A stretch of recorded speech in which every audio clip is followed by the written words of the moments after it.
سلام، من عرفانم. با اطلاعات تازه اومدم و میخوام بگم وقتی خورشید سیاه‌چاله بشه چی میشه. اول بریم سراغ جاذبه خورشید.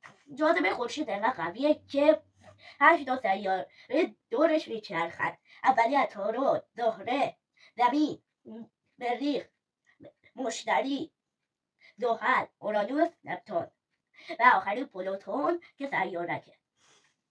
میریم سراغ حجم خورشید. حجم خورشید 1 میلیون تا کره زمینه. 1 میلیون تا کره زمینه. و اگه خورشید سیاه‌چاله بشه اینقدر فشرده میشه 1.3 کیلومتر، یعنی قطرش 6 کیلومتر. باورتون میشه یه چیز به این بزرگی تبدیل میشه به 6 کیلومتر. و سیاه‌چاله هنوز جاذبه داره یا شاید جاذبهش بیشتر بشه و همین منظومه شمسی رو میبلعه. تا ویدیو بعدی، خدا نگهدار.